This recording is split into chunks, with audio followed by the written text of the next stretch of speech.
क्या week ligands क्या होता है? वीक और स्ट्रॉन्ग लिगेंड थोड़ा सा ध्यान रखिएगा, उसको नीचे लिख लेना। वीक लिगेंड्स पे कौन कौन आते हैं, ठीक है ना। Weak ligands generally outer orbital complex बनाने के लिए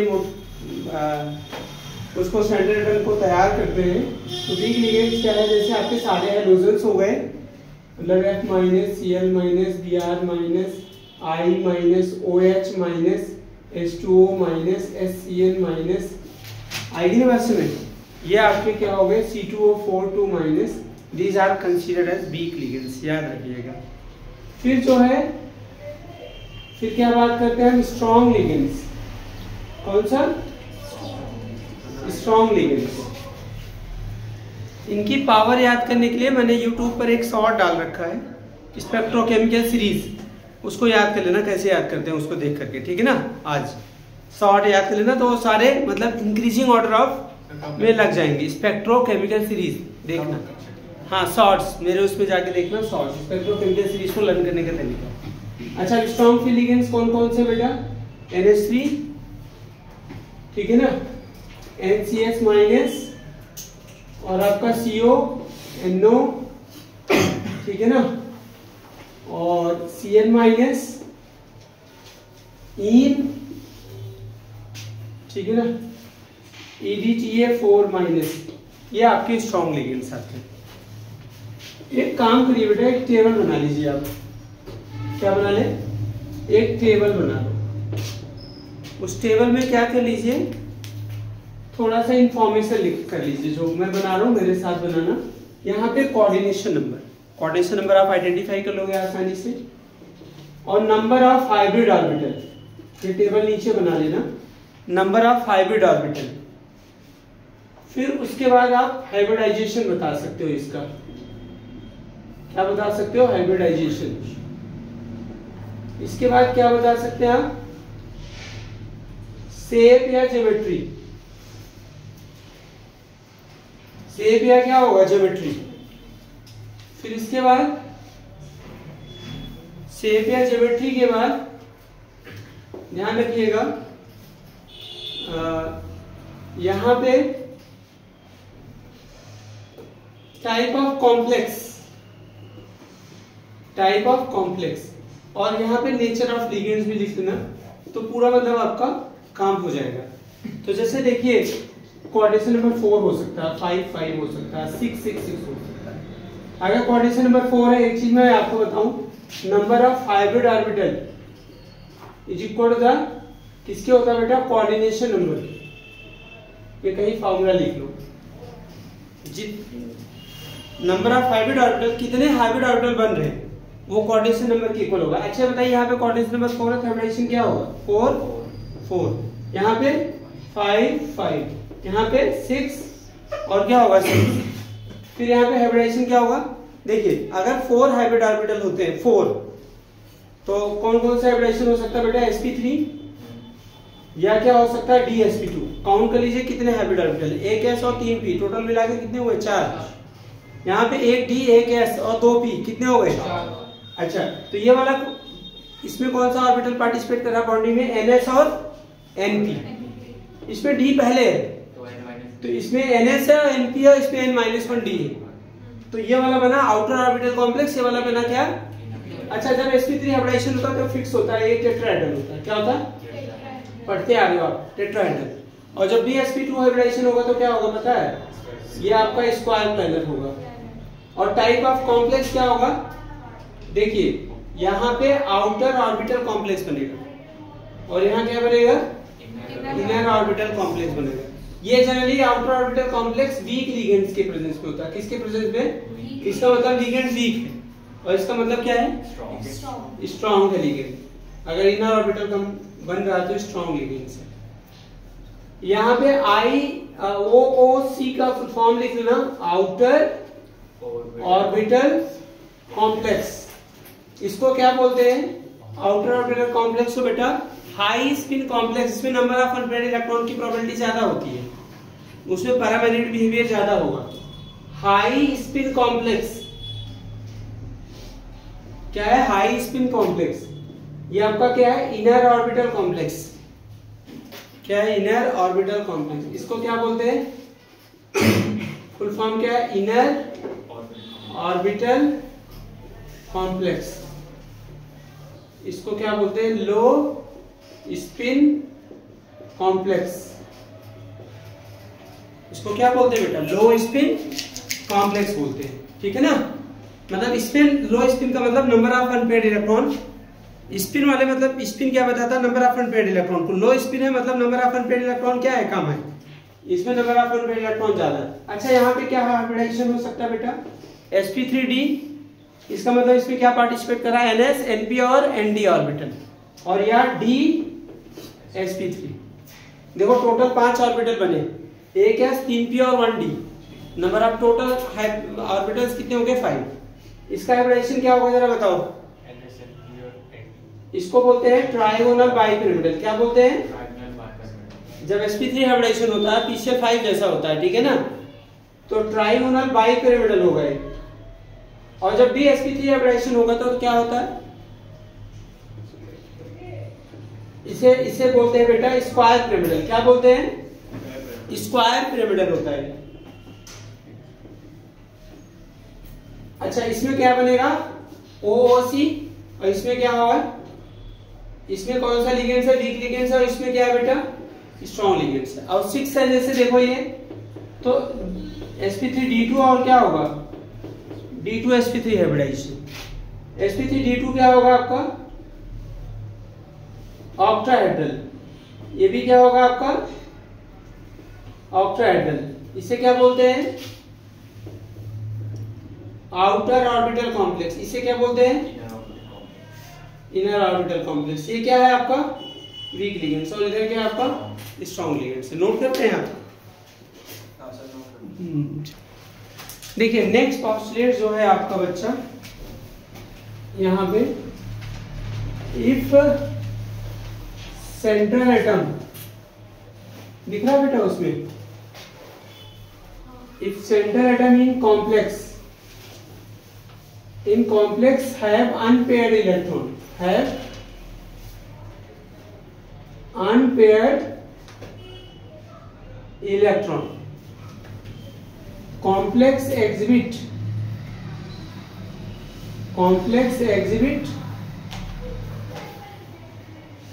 paramagnetic behavior।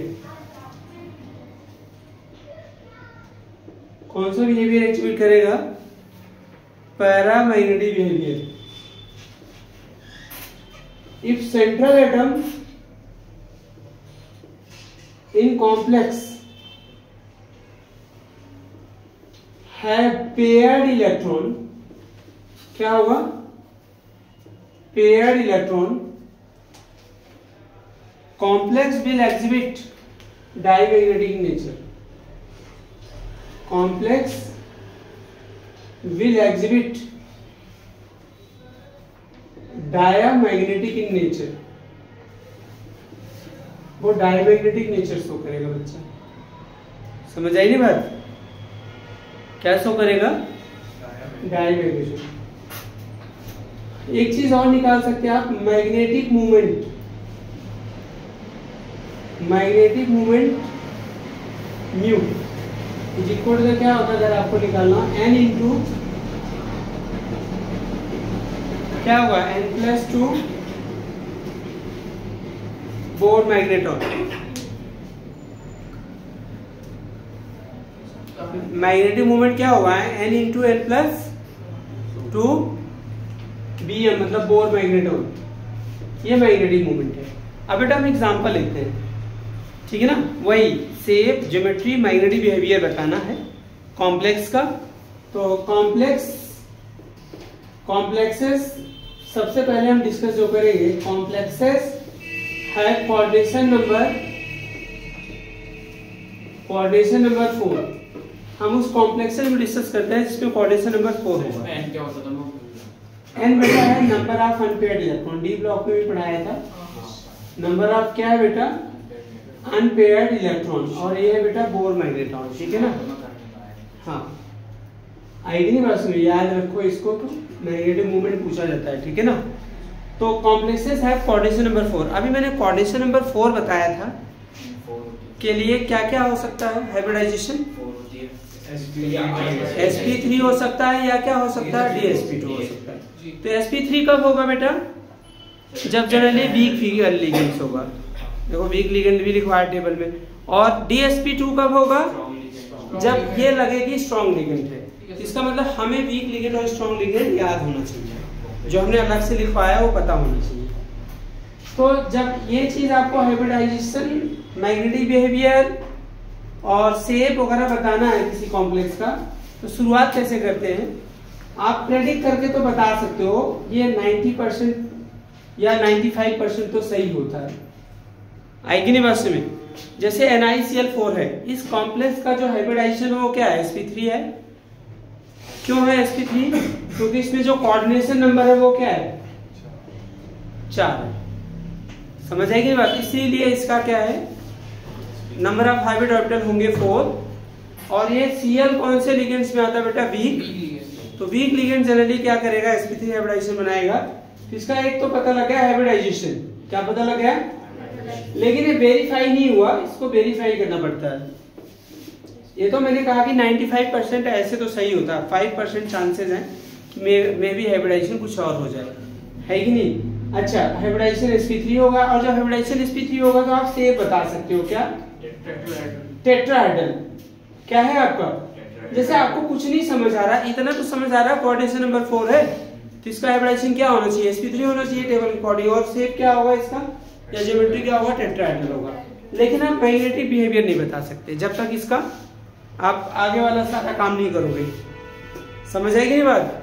मतलब हाइब्रिडाइजेशन नहीं निकालोगे, हाइब्रिडाइजेशन sp3 कैसे आया जब तक। अच्छा, एक चीज है, तो हमें इससे शुरू करने से पहले ऑक्सीजन स्टेट निकाल लेना सेंट्रल मेटल का। तो पीछे मैंने आपको सिखाया ऑक्सीजन स्टेट कैसे फाइंड करते हैं, सिखाया कि नहीं सिखाया? तो वर्बली बताओ ऑक्सीजन स्टेट कितना होना चाहिए इसका? ऑक्सीजन स्टेट क्या होगा बेटा? +2 होगा। इतनी चीजें आप लिख लो अपने माइंड में। एक तो कोऑर्डिनेशन नंबर लिख लो, और क्या लिख लो? Oxygen state. और थोड़ा सा लिगेंड्स का नेचर समझ लो। नेचर ऑफ लिगेंड्स कैसा है? नेचर ऑफ लिगेंड्स बताइए। ये वीक लिगेंड्स है। कैसा लिगेंड है? Weak ligands.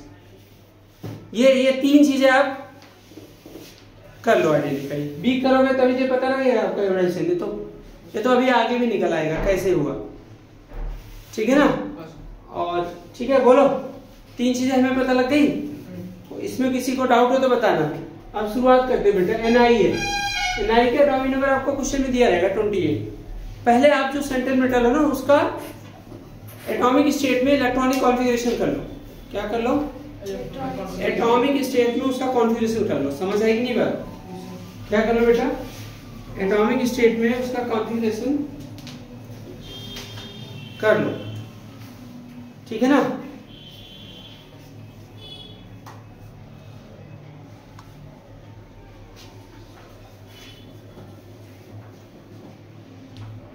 एटॉमिक स्टेट में क्या कर लो बेटा? इसका कॉन्फ़िगरेशन कर लो। तो एक काम करते हैं, इसका कॉन्फ़िगरेशन कैसे करोगे? कॉन्फ़िगरेशन मैंने आपको सिखाया था डी ब्लॉक की जब स्टार्टिंग करी थी। तो ये क्या होगा आपका? Argon air. फिर क्या करूं? 4s2 20 हो गए, 28 होता है ना, इसका 18 होता है, और 3d ये इसका कॉन्फ़िगरेशन हो गया। अब उसके बाद ऑक्सीजन स्टेट जो निकला है उसकी जरूरत है। तो Ni यहाँ पे कौन सा ऑक्सीजन स्टेट में बेटा? +2। अब Ni+2 का कॉन्फ़िगरेशन लिखो। Argon 3d8 4s0।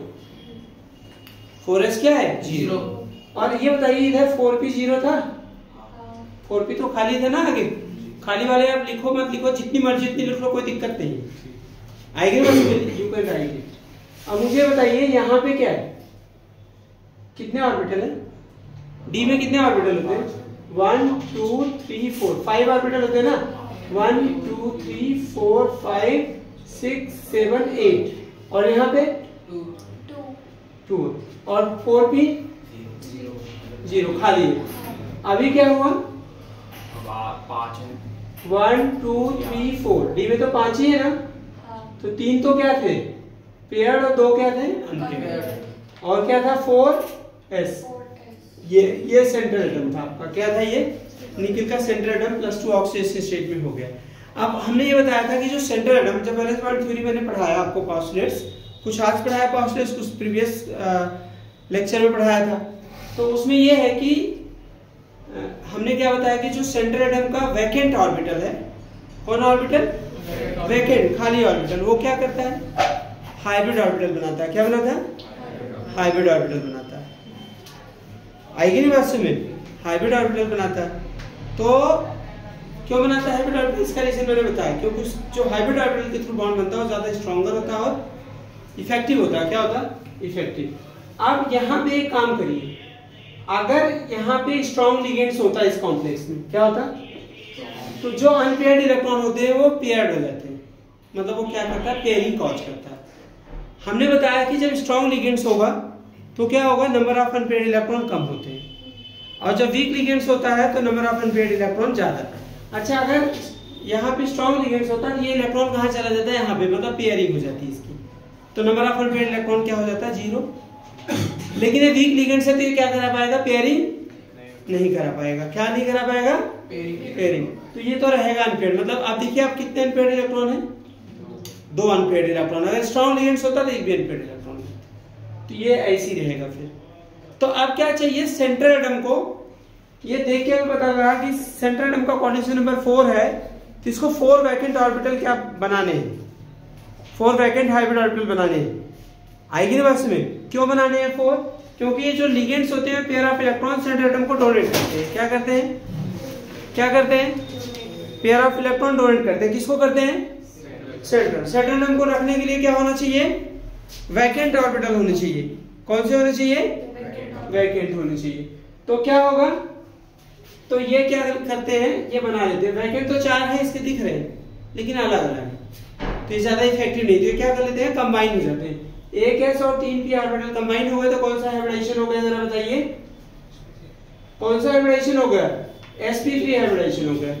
ये कंबाइन कर गए, क्या कर गए, ये 1s और 3p ऑर्बिटल कंबाइन कर गए, तो 4 वैकेंट ऑर्बिटल बन गए। किसके, ये हाइब्रिड ऑर्बिटल किसने बनाया, निकल ने।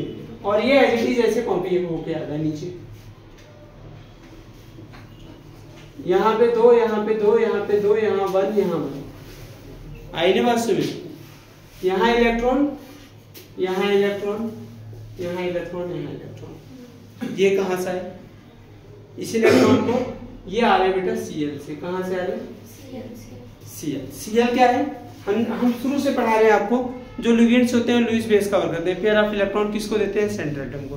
सेंट्रल एटम के पास वैकेंट ऑर्बिटल होते हैं, इसीलिए कॉम्प्लेक्स बनाते हैं। आपने डी ब्लॉक में पढ़ा था, why is the central atom form the complex, because central atom complex compound क्यों बनाते हैं, due to the presence of the vacant orbital.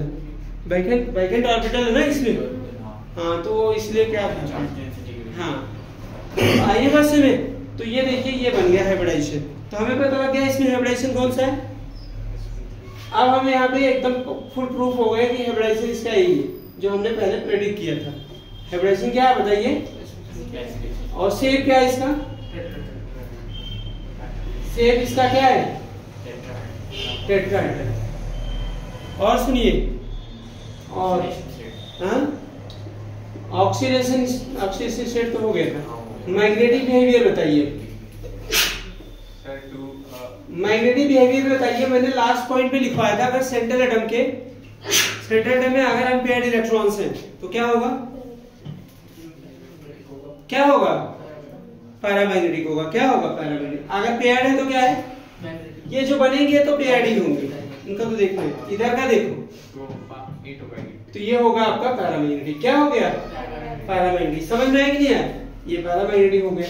इसके बाद अगर हम आपसे पूछे कि इसका मैग्नेटिक मूवमेंट क्या हुआ, अगर इसका मैग्नेटिक मूवमेंट फाइंड करना हुआ बेटा, समझ आएगी ना बात। तो डी में कितने अनपेयर्ड इलेक्ट्रॉन है, 2, तो क्या करें, 2 into 2 प्लस क्या होगा 2pm, तो क्या होगा बेटा बताइए, √8pm, 2√2pm मैग्नेट, 2.88, हाँ जो भी है, हाँ मैंने बताया था ना, 3 हो जाएगा ना, हाँ लगभग 3 तो नहीं होगा। देखो बेटा अगला एग्जांपल हम लेते हैं, जिसमें स्ट्रॉन्ग लिगेंड्स लेंगे NiCN का 0.4 2-। हमने क्या कहा था, 2-3 चीजें पहले लिख लिया करो आप। नेचर ऑफ लिगेंड्स क्या है, नेचर ऑफ लिगेंड से लिख लो, ये पहले आपके माइंड में आना चाहिए। तो ये स्ट्रॉन्ग लिगेंड्स है, ठीक है ना, ये अपने लिए लिख रहे हो आप, आंसर का पार्ट नहीं है कि आपको लिखना जरूरी है, ये अपने लिए लिखना आपको। इसका कोऑर्डिनेशन नंबर लिख लिया 4 है, क्योंकि मोनोडेंटेड लिगेंड्स, अगर डाइडेंटेड लिगेंड्स होगा तो क्या होता है, जस्ट डबल हो जाता है। फिर इसके बाद क्या है, ऑक्सीजन स्टेट निकाला था आपने +2 ना, ठीक है। अच्छा, ये आपका जेड दिया रहेगा किसका, NI का कामी नंबर ब्रैकेट में दिया रहता है 28। तो सबसे पहले आप NI का क्या करिए, कॉन्फ़िगरेशन लिखिए, बहुत आसान तरीका, मतलब जल्दबाजी मत करिए, सिस्टम से चलिए तो गलत होने के चांसेस कम रहेंगे। 18 और ये क्या होगा आपका 4s2 और ये क्या हो गया आपका 3D8। लेकिन यहाँ पे NI का जो ऑक्सीजन स्टेट है वो क्या है, +2 है। क्या है, +2 है। इसका मतलब ये 2 इलेक्ट्रॉन क्या कर रहा है बेटा, लूज कर रहा है। तो ये क्या होगा आपका 3D8 4s0 और आपका 4p 0 है, ऊपर भी 4p क्या था आपका 0 था, p में कोई इलेक्ट्रॉन नहीं था, लिख लेते हैं। अब एक चीज हमें पता है, ये ऑर्बिटल क्या है, 8 इलेक्ट्रॉन है, 1 2 3 4, 2 इसमें है, 2 इसमें है, 2 इसमें है, और इसमें एक है, और 4s और ये क्या है 4p। तो यहाँ पे हम लिखेंगे CN cos पेयरिंग, क्या पेयरिंग इन 3D8 ऑर्बिटल, 3D8 ऑर्बिटल में CN क्या करेगा, पेयरिंग कॉज करेगा। 1 2 3 4, 2 इलेक्ट्रॉन इसमें, 2 इसमें, आई ना बस में। फिर ये क्या हो गया आपका 4s और ये क्या हो गया 4p हो गया, ठीक है ना, क्या हो गया 4p हमने लिख दिया। ये आपका 4s है, 4p है। अच्छा, ये आपका 3D है। इसको कितने ऑर्बिटल चाहिए टोटल, 4 ऑर्बिटल चाहिए। क्या चाहिए, 4 ऑर्बिटल चाहिए। एक D और 2p, एक D ले लिया, वैकेंट मिल गया तो पीछे का लेगा, एक D लेगा, एक S लेगा और 2p लेगा, ये कंबाइन कर लेगा। क्या बना बताओ, 1 2 3 4, ये बन गया D, और ये वाला है खाली, रख दो इसको, कोई दिक्कत नहीं है। pz ऑर्बिटल p का खाली है। और इधर क्या हुआ, कितने ऑर्बिटल बच गए थे अब, 4, और चारों में क्या है, सब में 2 इलेक्ट्रॉन है, मतलब सारे ऑर्बिटल्स पेयर्ड। इसमें क्या होंगे, इसमें इलेक्ट्रॉन कहां से गया जरा बताओ, CN और ये क्या होगा CS। अभी आप पूछिएगा, फिनिश पहले। तो ये CN है, पेयर ऑफ इलेक्ट्रॉन डोनर है, तो दे दिया, मतलब बॉन्ड बन गया, इसका DT बॉन्ड बन गया सेंट्रल मेटल और उसके बीच में। अब मुझे ये बताइए हाइब्रिडाइजेशन क्या हुआ, इसका हाइब्रिडाइजेशन क्या हुआ बेटा, DsP2 लिख दिया। और जब DsP2 हाइब्रिडाइजेशन है तो उसका शेप या ज्योमेट्री क्या होगा, शेप या ज्योमेट्री क्या होगा आपका, स्क्वायर प्लेनर होगा। फिर क्या होगा इसका, मैग्नेटिक बिहेवियर।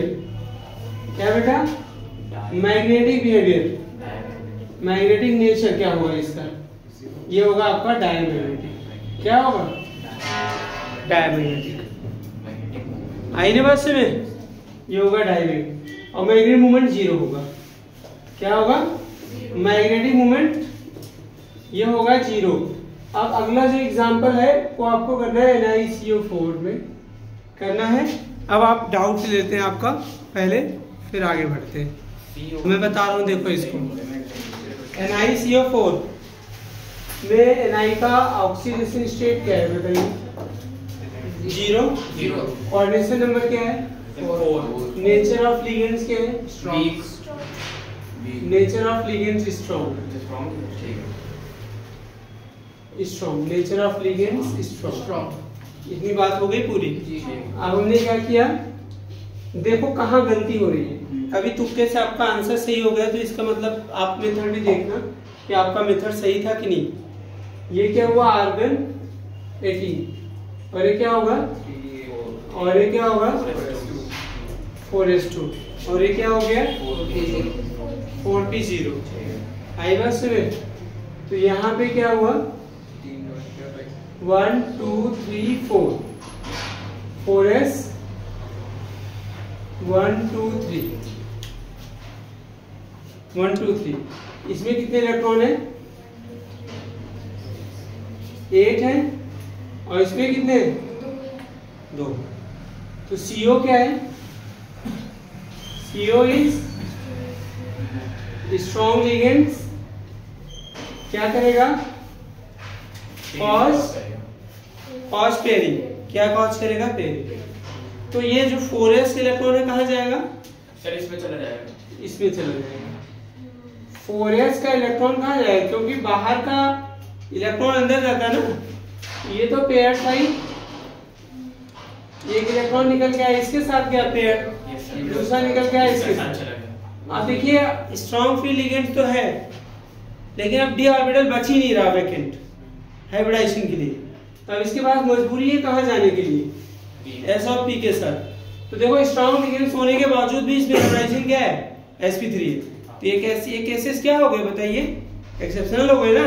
तो जो मैंने टेबल बनाया वो भी ट्रू नहीं है 100%।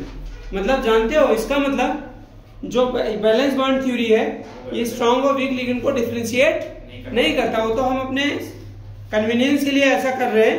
तो बैलेंस बॉन्ड थ्योरी स्ट्रॉन्ग और वीक लिगेंड को क्या करता है, एक्सप्लेन नहीं करता। हमें वहां करना पड़ेगा इसे, आएगी ना, नहीं तो टेबल क्या हो जाती है आपकी ट्रू हो जाती है। तो ये बताइए इसमें हाइब्रिडाइजेशन क्या हो गया 1 2 3 sp3 हाइब्रिडाइजेशन हो गया। और ये क्या हो गया आपका पूरा 5 ऑर्बिटल आपने नीचे लिख दिया और सब में कितने कितने इलेक्ट्रॉन है, हाँ। और ये इलेक्ट्रॉन कहाँ से आए बताइए जरा, कहाँ से आ रहे हैं बताइए, CO से आ रहे हैं। कहाँ से आ रहे हैं, CO से आ रहे हैं।